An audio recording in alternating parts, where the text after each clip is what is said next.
მაშინ, როდესაც საქართველოში მეცხოველეობა ვითარდება და იზრდება საექსპორტო ბაზარზე წვდომა, ვეტერინარიის პროფესია განსაკუთრებულ აქტუალობას იძლევა. კაიროს რუსეთისა და სოფლის მეურნეობის ორგანიზაციამ სტატისტიკური მონაცემების ანალიზის შედეგები გამოაქვეყნა, რომლის მიხედვითაც საქართველოში ველზე მომუშავე ვეტერინარების საშუალო ასაკი 55-დან 60 წლამდე მერყეობს.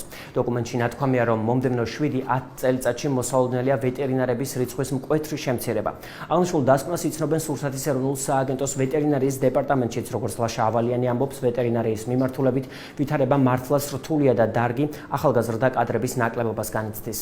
ვეტერინარიის პრობლემა, მით უმეტეს განსაკუთრებით საველე ვეტერინარების პრობლემა საკმაოდ მწვავეა საქართველოში, ვინაიდან ბოლო წლების განმავლობაში ნაკლებად პოპულარული იყო ეს დარგი, შესაბამისად არც კონტინგენტი არ იყო დიდი რაოდენობით და ასევე არც დიდი რაოდენობის სტუდენტები დარჩნენ ამ პროფესიაში, ანუ მათ აირჩიეს სხვა საქმიანობა, შესაბამისად გამოვიდა ისე, რომ საკმაოდ ახალგაზრდების ნაკლებობა შეიქმნა განსაკუთრებით რაიონებში.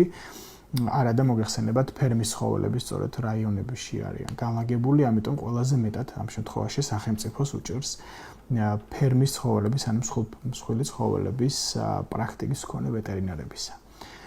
შედარებით უკეთესი სიტუაცია არის წვრილი ცხოველების, ძაღლის, კატის ძირითადად ქალაქებში, ვინაიდან უფრო ეს მარტივი სამსახურია ზოგისათვის, შეიძლება ასე ითქვას, თუმცა რა თქმა უნდა, ესეც არ არის მარტივი, უბრალოდ იმ პიროვნებებს, ვინც ქალაქში რჩება და ქალაქში უნდა ცხოვრება, რა თქმა უნდა, ურჩევნიათ, რომ ასე ვთქვათ, შინაური ბინადარი ცხოველების პრაქტიკა აწარმოონ. ვეტერინარიის მნიშვნელობაზე საუბრობს FAO-ს პროექტის ხელმძღვანელი მიხეილ სოხაძეც, როგორც სპეციალისტი ამბობს, დარგი ბოლო წლების განმავლობაში დისკრედიტირებული იყო, რამაც ახალგაზრდა კადრების სიმცირე განაპირობა.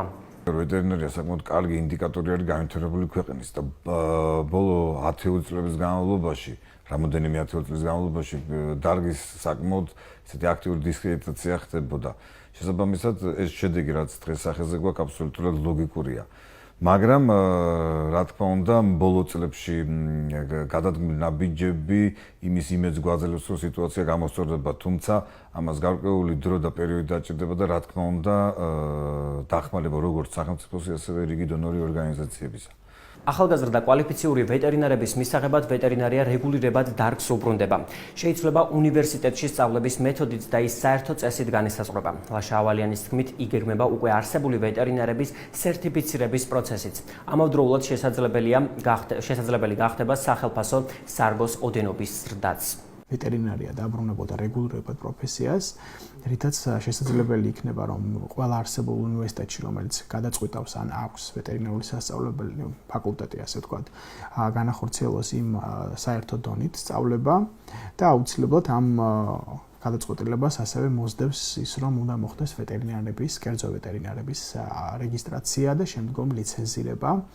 ანუ ყველა ვეტერინარი გაივლის გარკვეულ ლიცენზირების საფეხურს, რის შემდეგაც მოხდება მთელი რიგი სახელმწიფო ღონისძიებების დელეგირება კერძო ვეტერინარებს. ანუ მათთვის უფრო მეტი სამუშაო გაჩნდება. გარდა ამისა, ის მიმდინარე ღონისძიებები, ის უფასო ვაქცინაციები თუ ნიმუშების აღება, რომელსაც ახორციელებს სურსათის ეროვნულ სააგენტო, ამ კუთხითაც გვაქვს ცვლილებები. ვეტერინარების ანაზღაურებაც მოხდება ამ მომონაცემთა ბაზაში მუშაობის დამატებით ამ მონაცემთა ბაზაში მუშაობის, ასე ვთქვათ, საფუძველზე, ანუ ის მონაცემები, რომელიც იქნება შეტანილი ბაზაში, ამ მონაცემების აპასუხოდ მათ გადაეხდებათ ხელფასი, რაც მათ ხელფასს რა თქმა უნდა გასდის. ვეტერინარიის არასწორ გაგებაზე ამახვილებს ყურადღებას მიხეილ სოხაძე და ამბობს, რომ კვალიფიკაციასთან ერთად შესაბამისი ანაზღაურების მიღებაც ვეტერინართა ინტერესს გაზრდის. ეს ყველაფერი კი გაზრდილი ექსპორტისა და ტურიზმის ფონზე განსაკუთრებით მნიშვნელოვანია. პირველ რიგში ეს პროფესია არ იყო პოპულარული მისი არასწორი გაგების გამო. ხშირად მithქვი და გავიმეორებ, რომ რაღაც არასწორი წარმოდგენა რო ვეტერინარი ეს შპრიცით მორბენალი ძროხის უკან, მაგრამ ეს გაცილებით დიდი სფეროა.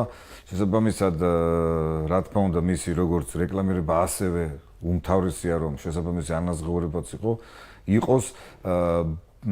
მას შემდეგ, რაც სახელმწიფომ უკვე დაუმტკიცა მსოფლიოს, რომ ქვეყანაში კეთილსაიმედო ეპიდემიოლოგიური მდგომარეობა, რაც პირდაპირ აისახება ექსპორტზე, რომელიც სხვადასხვა მონაცემებით სადღაც 130 მილიონი დოლარი იყო შარშან და ეს დაახლოებით ციფრები, რა თქმა უნდა, უფრო მეტი იყო ჩემი აზრით.